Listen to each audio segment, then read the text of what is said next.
Stu here with Raid, Shadow Legends, and Cillian the Lucky. We're going to go over everything this guy has to offer, and I'll tell you right away, I do not think this champion is bad whatsoever. I don't feel like he has a good place in the game right now, but as far as the character, as far as his skills go, right, and as far as his uses go, I think he's a very balanced champion. He has a lot going for him. That's what I love to see in something that does damage. Let's take, for example, Anithwi Blood Twin. If we took his passive away where he blocks revive when he kills somebody, what would this guy bring to the table anywhere? He'd just be a damage dealer. He wouldn't do anything else, and you'd be like, okay, I've got a damage dealer. I can make almost anybody in the game deal damage. So being that this guy can do damage just like everybody else, that's great. But what really matters is something like a Biggin. Like when we have a Biggin here, Biggin has other things he does. He can stun, he can put, slow speed, decreased turn meter. That's what makes him so amazing, not only because he does AoE to everything else too, but that's why I like this guy. This guy has other things going for him, and he's not just a straight damage dealer, and that's kind of what we need in the game, or what we usually use in the game, unless it's somebody's specifically tailored for something that we're doing, say like a Cold Heart Heartseeker for spiders, or for Fire Knight, things of that nature. So let's go over here. We know he hits 2 times. He has a chance to place the decreased speed. He has a chance to steal turn meter, which means that he takes away from them, adds it to his own. Very, very strong. We're going over Cillian the Lucky without books. 15 books fully to level him up. We're not using those books, so we're going to go over him as if you're not able to use the books and don't have the books, because he kind of needs the books. He really does. Right here, he attacks one enemy. He can block skill cooldowns, and then he only has a 50% chance skilled out to spread that block over to other people. Now on our Masteries, we do have Master Hexer to extend this. We have a chance to extend it to another turn. 4 turns already on the main target means that we lock somebody down if we land it.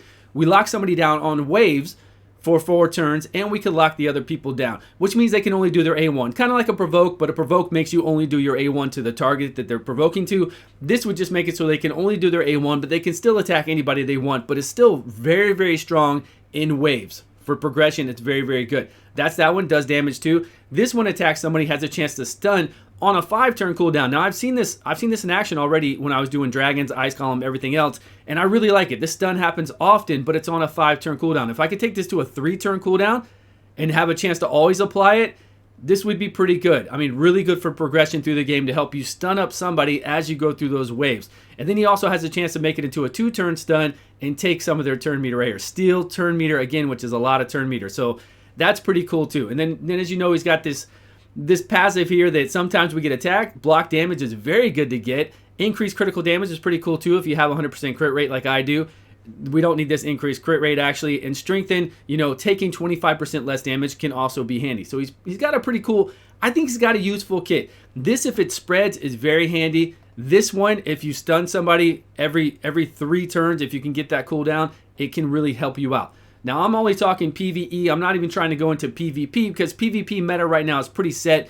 This guy doesn't really fall into anything I would consider for PvP meta unless you're in Gold 4. If you're in Gold 4 and you're just matched up against whomever, sure, you can use him. So I went down here for critical damage. I want to do more damage against people with higher enemy max HP. All the normal things. Do more damage through shields. Get to reset our cooldown if we do 30% exceed of their max HP, which we can do. And then we've got critical damage to keep it consistent. That way we always know we're doing consistent damage with him. We got more accuracy. Evil Eye, I love Evil Eye on everybody I do, so their A1 can deplete turn meter. This is the greatest thing to have in anybody in PvE, as you know. Then I went over here to get Master Hexer to extend the duration of any debuff that we cast, right? That's great to have for his A2. Only for his A2, it won't do the stun, of course. And then since we're not at 100% for everything, and even if I was at 100%, say I fully booked him out, this should still give us a better chance of applying the slow speed, and probably gives us a 5% higher chance to do the steal. So it's not a bad thing to have on him, the sniper in there. So that's what we got. Let's go roll him into some battles and see what he is all about. See how he can help you progress in the game, move forward through dragons, ice golem, fire knight, and we'll talk about him in spider. So I've got him set up with some rares here. I don't want to go too flashy with other ones because I want to see exactly how he's going to help us out, how he's going to help us progress through these things, right? So here we go. Right away, stun. I love it. Taking out 1 out of the 5 is actually a big deal. Taking out 1 person out of the 5. And as I played him, here we go. So he only got it he only locked up that 1 for 5 turns instead of 4, but it didn't spread. I love the spread because then it's, it makes everybody else only do their A1, so it can really help out. But unfortunately, even fully booked, it's only a 50% chance to spread. But we really did lock down that 1 person. We had that person stunned. And we had them locked down for 5 turns to only do their A1. Pretty insane. If that was on a 3-turn cooldown, because we got it on a 4-turn cooldown right now, and if our stun was on a 3-turn cooldown, I think he could really help you go through waves.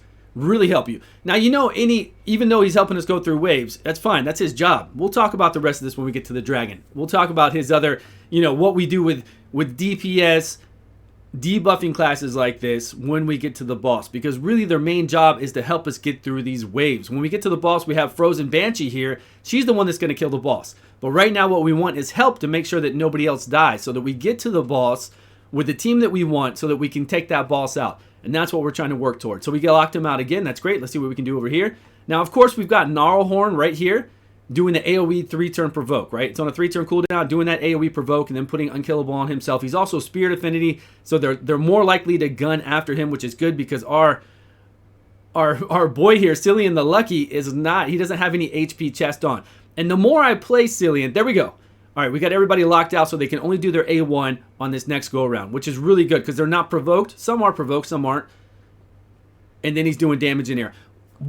As I watch him, right, as I see him go through these things, he is going to be a phenomenal champion for a tower. The towers that we have in all other games, the way they work is usually those bosses at every 10 stages, you can do CC to those bosses. You can't stun them, but you can do turn meter reduction. You can block out sometimes. You can provoke even on some of those bosses. So being the way he is like this, I think he'll be really good for something of that nature, and it looks like he can help you out through waves.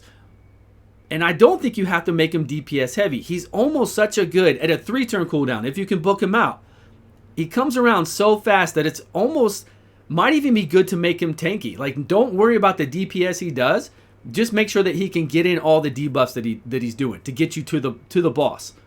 I mean, you don't want to make him crazy tanky, but I think an HP chest on him would be good to keep him alive. You don't have to worry about him falling over, especially when you fight the boss. And then on the way there, he's not going to die too, because obviously you want him to be around. You want him to get the job done. So now that we're at the boss, again, these type of champions, even if we brought Biggin in here and all that, those aren't the ones that we really kill the boss with. If we have enough champions like that, sure, we can do some damage to the boss.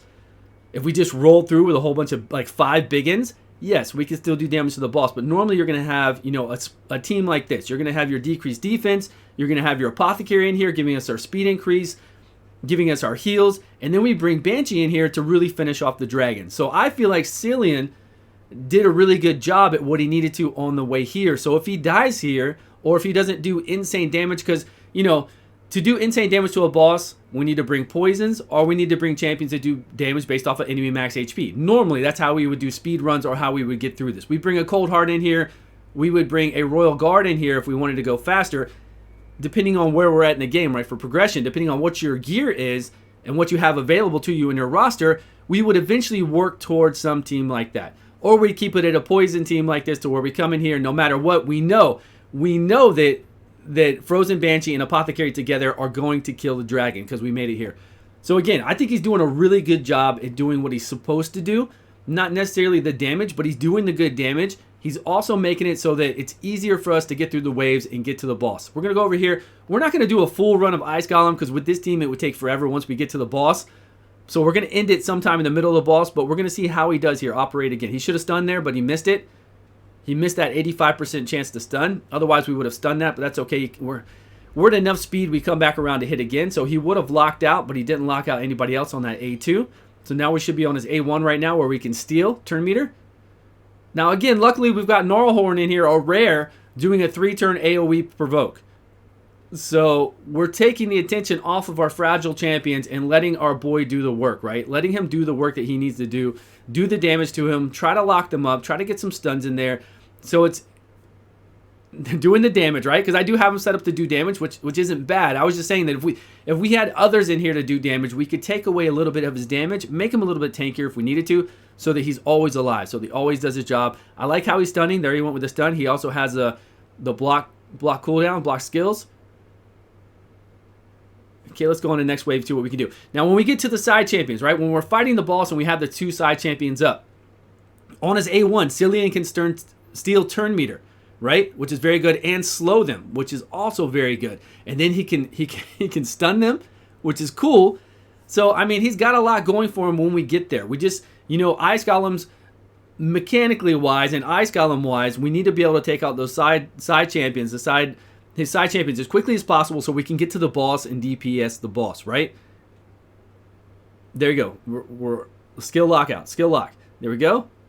We've got provokes up anyways though, so it really doesn't matter too much. But if we didn't have those provokes up, they could go after our weaker champion. Obviously, Gnarlhorn has high defense, so it's good. It's good to have. So when we get there, we're going to use Cillian as our main DPSer to lock up those champions and to take them down. Obviously, we need Madame Cirrus in here to do AoE decrease defense and AoE decrease attack on the boss and the side minions. It helps us out tremendously. Otherwise, we probably couldn't get through it. The whole team works well together. But let's see if our guy can do enough damage to take out the side minions and then to wrap them up enough. Steal turn meter, do the stun. And he does. I think he does a great job at it. Let's see here. There, it looked like he, what was that, his A1? I couldn't tell. I couldn't tell the names. I didn't see the names on it. It looked like he was doing his A1. He's got his buffs. Look at all his buffs coming up. So he's getting his buffs every turn.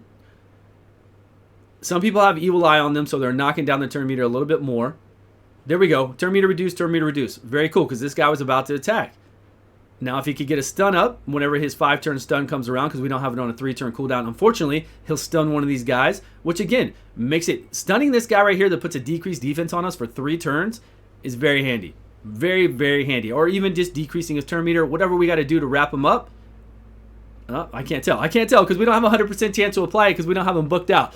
And I don't want to waste 15 books on him, so that's why. And I'd prefer you to see, since I don't think a lot of you out there have 15 legendary books to use, I'd prefer to use him in this fashion. So we took down his turn meter and we put a slow speed on him. Beautiful.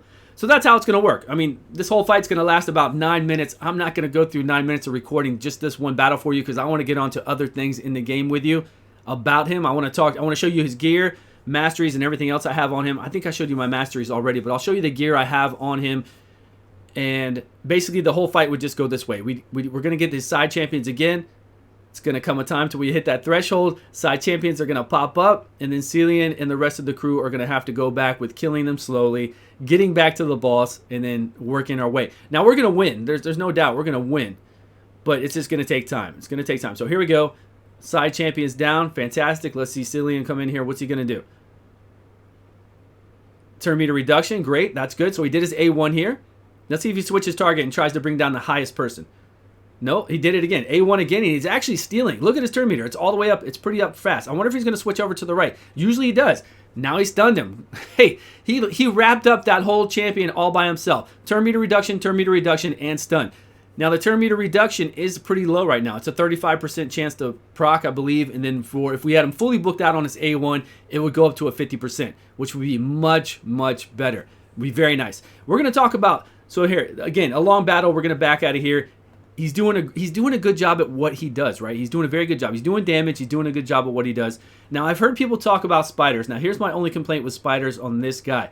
Yes, in spiders, we're always looking for somebody to decrease turn meter, right? We are always looking for somebody to come in here, decrease the turn meter so that we can beat the spider. Now, if you're going with a team with Miscreated Monster and Burns, right? Say you have Ultimate G, Ultimate Gaelic in here, and you have Miscreated Monster. Hopefully, I can find these people. There they are. They're next to each other.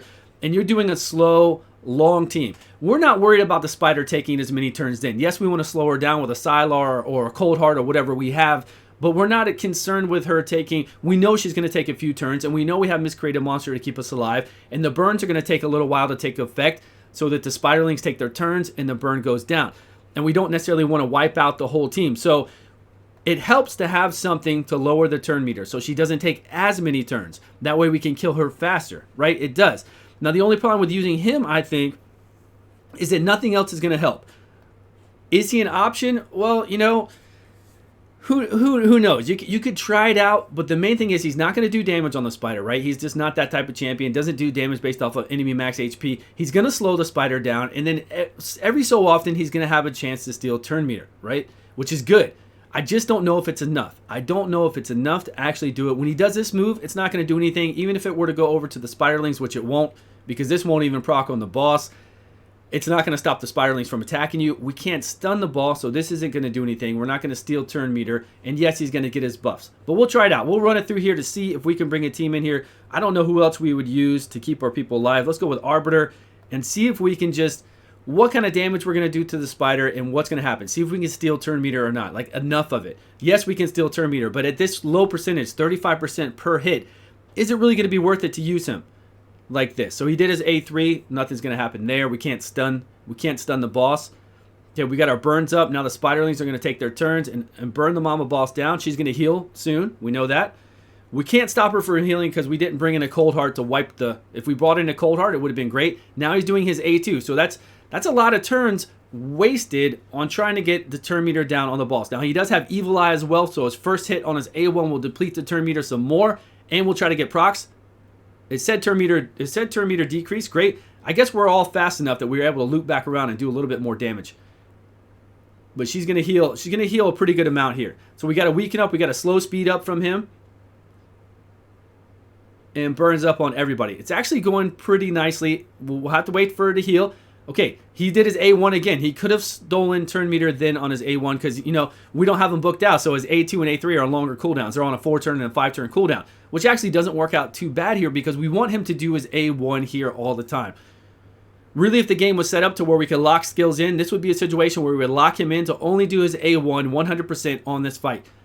We wouldn't have him do anything else. We would just have him do his A1 slow speed, right? Get a slow speed debuff up on the spider, and then try to decrease that turn meter. That is all we would have him do, along with this team. Get the burns up again, great. See, I don't even want him to do anything else. All I want him to do is try to steal that turn meter on his A1, he's stealing it, right? So he gets his turn back faster. Then he plows in there again and does his A1, keeps stealing it from him, keeps getting his turn back. It would be beautiful. So you let me know. I don't know if he's really helping out a tremendous amount with this fight. I would prefer to have a cold heart in here to drop the turn meter all the way down. I would prefer to have maybe another support in here to give us some healing. But we've got Arbiter to bring us back to life. Maybe we should have brought Apothecary in here to get us our turns even faster.